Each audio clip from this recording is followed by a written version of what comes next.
आज जो बात मैं कहने जा रहा हूँ वह केवल उन लोगों के लिए नहीं है जिन्हें पढ़ते समय नींद आती है, बल्कि उन सब के लिए है जो अपनी जिंदगी में उठना चाहते हैं पर उठ नहीं पा रहे हैं, जो हर रात कहते हैं कल से पढ़ूंगा और हर सुबह वही नींद, वही सुस्ती, वही अधूरा वादा।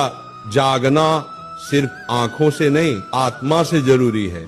उठने के लिए अलार्म की नहीं मकसद की आवाज चाहिए। नींद तो हर जीव को आती है, पेड़ को भी, पत्थर को भी, पर जागता वही है जो जानता है कि उसे कहाँ पहुंचना है। अगर तेरे भीतर ज्वाला जल रही है ना, तो नींद तेरे पास आने से पहले ही जलकर राख हो जाएगी। राधा रानी का नाम लेने का मतलब क्या है? वो जागृति है, वो प्रेम है, वो भक्ति है।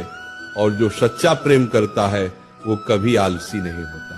तू कहता है पढ़ते वक्त नींद आती है, क्यों आती है बेटा? क्योंकि तू पढ़ाई से प्रेम नहीं करता, तू सिर्फ डर से पढ़ता है, और जो डर से चलता है वो कभी दौड़ नहीं सकता। एक पल सोच, तुम्हारे पिता क्यों नहीं थकते? क्यों नहीं कहते कि आज आराम कर लेते हैं? क्योंकि उनके भीतर का कर्तव्य प्रेम से बड़ा है। तो जब भी पढ़ते वक्त नींद आए ना, एक बार अपनी माँ की थकी हुई आंखें याद करना। उस वक्त तेरा खून खुद उबल उठेगा। क्योंकि माँ बाप की आंखों में नींद नहीं है तो बेटा तुझे भी सोने का अधिकार नहीं है। नींद का इलाज दवा से नहीं भावना से होता है। आंखों पर ठंडा पानी डाल ले, उठ बैठकर पढ़ ले, पर जब तक भीतर प्रेरणा नहीं जगेगी नींद जाएगी नहीं। ये नींद शरीर की नहीं है, ये मन की जड़ता है, आत्मा की थकावट है। इसलिए मैं कहता हूँ जब भी किताब खोले पहले मन खोले, मन से कहे हे प्रभु मुझे वह ज्योति दो जो अर्जुन को दी थी, जिसने गीता सुनी और फिर कभी थका नहीं, कभी सोया नहीं, कभी टूटा नहीं। पढ़ाई कोई काम नहीं, तपस्या है।